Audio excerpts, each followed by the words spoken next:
საქართველოში არსებული მაკროეკონომიკური პარამეტრები აღმავალ ტენდენციებს ინარჩუნებს. ქვეყანას სტაბილური მაჩვენებელი აქვს ინფლაციის მიმართულებითაც. დეკემბრის მდგომარეობით მთლიანმა ინფლაციამ 4% შეადგინა, რაც წინა თვესთან შედარებით 0.2%-ით შემცირებული მაჩვენებელია და პროგნოზირებულზე უკეთეს შედეგს წარმოადგენს. ეს კი იმ ფონზე, როდესაც მსოფლიოს წამყვანი ეკონომიკებისათვის ამ დრომდე ინფლაციის სტაბილიზაცია მთავარ გამოწვევად რჩება. ეროვნული ბანკის ცენტრალური პროგნოზის მიხედვით მოსალოდნელი იყო ინფლაცია, მთლიანმა ინფლაციამ ნორმალიზება დაიწყო და დეკემბრის მდგომარეობით 4% შეადგინა, ხოლო წინა თვესთან შედარებით 0.2%-ით არის შემცირებული. რაც ყველაზე მნიშვნელოვანი არის, გრძელვადიანი ინფლაციური მოლოდინების საზომები არის მიზნობრივი 3%-იან მაჩვენებელთან შედარებით დაბალი. მაგალითად, საბაზო ინფლაცია, რომელიც ყველაზე მერყევს სურსათის, ენერგორესურსების და სიგარეტის ფასებს გამორიცხავს მთლიანი ინფლაციიდან, დეკემბრის მდგომარეობით 1.6% არის. ასევე მომსახურების ინფლაცია, რომელიც ყველაზე უკეთ ასახავს გრძელვადიან ინფლაციურ მოლოდინებს, კვლავ 3%-იანი მაჩვენებლის ქვემოთ არის და 2.5% შეადგენს.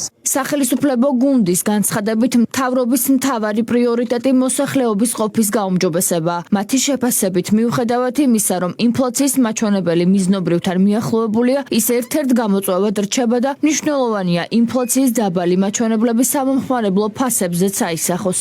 თუ რამე პოზიტიური ეკონომიკური მაჩვენებელი გვაქვს, ყველაფერი მიმართულია იმისკენ, რომ როგორმე გამოვიდეთ აი ამ მდგომარეობიდან, როდესაც საზოგადოების მნიშვნელოვან ნაწილს ჯერ კიდევ დაბალი აქვს შემოსავალი და ინფლაცია სერიოზულად ურტყავს ოჯახებს, კონკრეტული ადამიანის ჯიბეებს, მაგრამ ეს 4% აი ამ турბულენტურ სამყაროში რასაკვირველია, მაღალი არ არის. დარგის ექსპერტების განცხადებით, ქვეყანაში ინფლაციის მაჩვენებელი დეფლაციის ტენდენციას ინარჩუნებს. რეგიონში არსებული ვითარების ფონზე საქართველოში არსებული მაჩვენებელი მიზნობრივ ნიშნულთან არის მიახლოებული. შესაბამისად, გამოწვევების მიუხედავად, მათი პროგნოზები პოზიტიურია. საქართველოში ბოლო 2 თვეა მცირდება ინფლაციის მაჩვენებელი, თანაც ბოლო 5 თვის მანძილზე პირველად აფიქსირდა დეფლაცია წინა თვესთან შედარებით.